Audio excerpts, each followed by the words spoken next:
Assalamualaikum warahmatullahi wabarakatuh semuanya. Selamat siang. Om Swastiastu, Namo Buddhaya, salam kebajikan. Selamat datang di perkuliahan Pancasila. Ya, pada pertemuan kali ini saya akan membahas materi modul ketiga Pancasila yang berjudul Implementasi Pancasila dalam Undang-Undang Dasar 1945.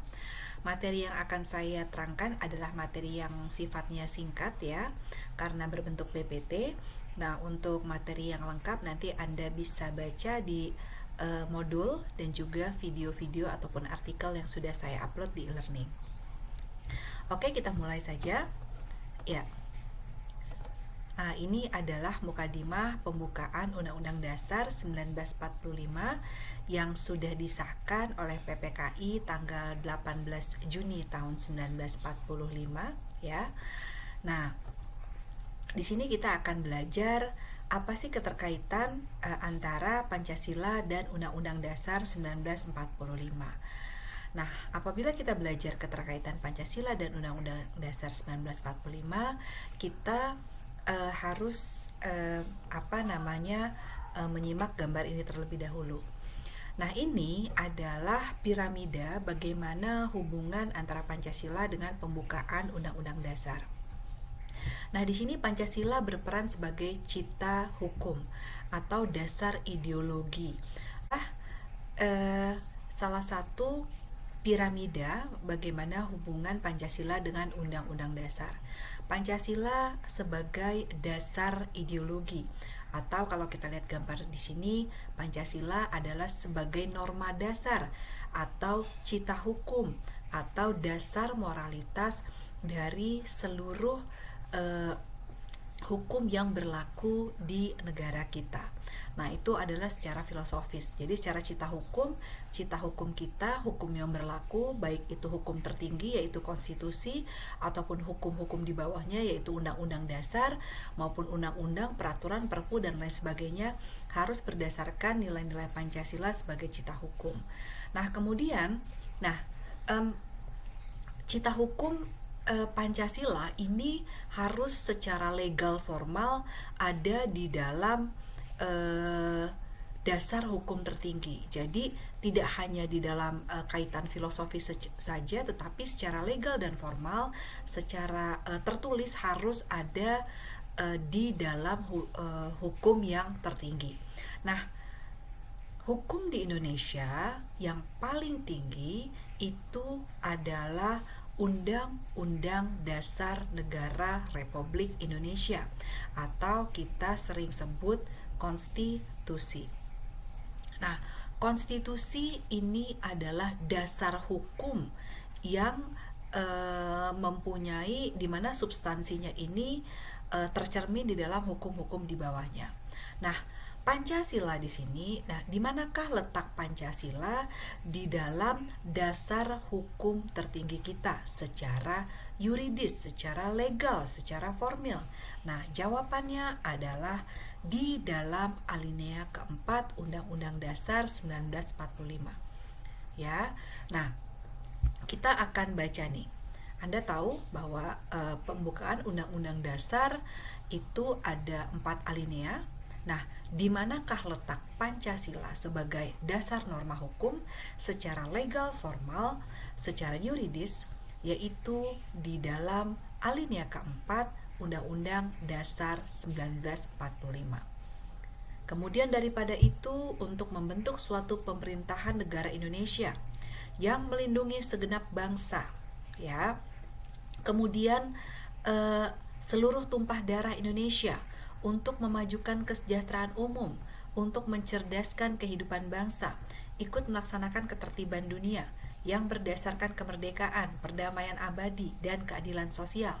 Maka disusunlah kemerdekaan, ya, dalam suatu undang-undang dasar negara Republik Indonesia yang berdasar kepada, berdasarnya ini adalah kepada ideologi negara. Ideologi negara kita disebut di sini ketuhanan yang Maha Esa, kemudian kemanusiaan yang adil dan beradab, persatuan Indonesia, kerakyatan yang dipimpin oleh hikmah kebijaksanaan dalam permusyawaratan perwakilan, serta mewujudkan keadilan sosial bagi seluruh rakyat Indonesia. Jadi kalau ada pertanyaan secara legal formil, secara yuridis, Pancasila itu merupakan hukum tertinggi. Nah, itu terdapat di mana? Terdapat di apa namanya? Di dalam alinea keempat Undang-Undang Dasar 1945 ya. Nah, ini ya. Nah, ini Anda bisa baca lagi. Di sini adalah hubungan baik secara filosofis maupun secara yuridis ataupun legal dan formal antara Pancasila dengan pembukaan Undang-Undang Dasar. Nah, kemudian arti dari gambar tersebut adalah yang pertama nih, dari gambar ini ya tadi ya. Nah, apa sih artinya? Ya, yang pertama, Pancasila adalah sumber dari segala sumber hukum negara. Nah, jadi semua hukum di negara Indonesia ya, baik tertulis maupun tidak tertulis harus berdasarkan norma-norma dasar Pancasila. Yang kedua, peraturan perundang-undangan di Republik Indonesia ya. Jadi gini, kalau kita berbicara soal tata hierarki hukum di Indonesia, yang pertama itu Pancasila. Yang kedua itu Undang-Undang Dasar dengan kedudukan Pancasila secara legal formal, secara yuridis formal ada di dalam alinea keempat Undang-Undang Dasar. Nah, kemudian setelah itu di bawahnya ada yang namanya batang tubuh. Nah, kita lihat nih, ada yang namanya pasal-pasal Undang-Undang Dasar. Setelah itu di bawahnya lagi ada ketetapan MPR. Di bawahnya lagi ada peraturan perundang-undangan yang Anda kenal sekarang nih. Ada Undang-Undang HAM, ada Undang-Undang KUHP, ada Undang-Undang Perburuhan dan lain sebagainya. Nah, itu semua secara legal formal harus berdasarkan jiwa dan semangat Pancasila ya. Nah, peraturan perundang-undangan ya di Republik Indonesia tidak boleh menyimpang dari jiwa Pancasila. Isi dari setiap undang-undang harus sejiwa dan sejalan dengan Pancasila.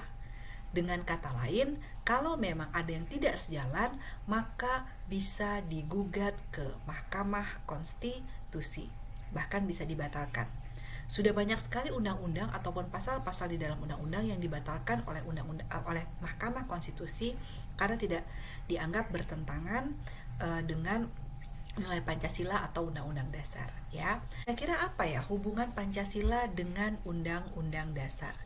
Nah, yang pertama kalau ditanya hubungan Pancasila dengan undang-undang, yang pertama adalah hubungan yang bersifat formal. Yang kedua, hubungan yang bersifat material. Nah, apa itu formal dan material? Yang pertama, hubungan yang bersifat formal. Nah, tadi saya sudah jelaskan bahwa Pancasila itu merupakan dasar hukum tertinggi daripada seluruh peraturan perundang-undangan di Indonesia. Ya. Nah, jadi kalau dikatakan hubungan yang bersifat formal, rumusan Pancasila sebagai dasar negara Republik Indonesia itu ada di dalam alinea keempat pembukaan Undang-Undang Dasar. Nah, karena Pancasila ada di dalam Undang-Undang Dasar, sehingga Pancasila itu memperoleh kedudukan sebagai norma dasar hukum positif. Apa yang dimaksud dengan norma dasar hukum positif? Norma dasar hukum positif artinya kalau hukum positif itu adalah peraturan-peraturan yang berlaku di Indonesia. Nah, proses penyusunan peraturan yang berlaku di Indonesia itu harus punya dasarnya dulu, dasar nilainya. Dasar nilainya apa? Pancasila. Contohnya, Undang-Undang BPJS. Ya kan? Undang-Undang BPJS adalah jaminan sosial. Untuk apa? Untuk keadilan sosial. Berarti nilai yang tercermin dalam undang-undang tersebut adalah nilai sila kelima. Nah, jadi sila kelima itu ya, nilainya, nilai moralnya kemudian dituangkan di dalam peraturan. Ada lagi undang-undang tentang misalnya bantuan sosial. Untuk apa? Untuk keadilan sosial, ya kan? Atau untuk kemanusiaan. Itu dasar nilai normanya adalah nilai kemanusiaan sila kedua. Nah, jadi itu ya. Jadi Pancasila itu memperoleh kedudukan sebagai norma dasar, norma yang paling dasar dalam menyusun hukum positif. Hukum positif itu apa? Hukum yang berlaku saat ini di Indonesia. Semua harus sejiwa sejalan dengan Pancasila, ya. Nah, itu yang kedua. Yang ketiga, Pancasila yang tercantum di dalam Undang-Undang Dasar merupakan sumber batang tubuh pasal-pasal yang ada di dalam Undang-Undang Dasar, ya. Maksudnya apa, Bu? Jadi gini, Pancasila kan secara yuridis formil itu ada di dalam pembukaan Undang-Undang Dasar, ya. Nah, nilai Pancasila yang ada di dalam pembukaan Undang-Undang Dasar harus kemudian nilai-nilainya diturunkan atau tercermin di dalam pasal-pasal yang ada di dalam Undang-Undang Dasar. Jadi setiap pasal yang ada di dalam Undang-Undang Dasar harus mencerminkan nilai Pancasila. Saya akan beri contoh nanti, ya. Nah, yang kedua, hubungan yang bersifat material. Hubungan yang bersifat material itu maksudnya apa, Bu? Maksudnya, Pancasila itu merupakan sumber tertib hukum di Indonesia. Tertib hukum maksudnya seperti apa? Artinya, materi-materi yang ada di dalam di dalam perundang-undangan Republik Indonesia harus dijabarkan dari nilai Pancasila yang tadi saya bilang. Pokoknya seluruh aturan hukum, baik undang-undang, perda, perpu, dan lain sebagainya, harus dijabarkan norma dasarnya dari nilai yang terkandung dalam Pancasila. Tadi saya bilang, Undang-Undang Hak Asasi Manusia nomor 38 itu merupakan cerminan dari sila kedua Pancasila.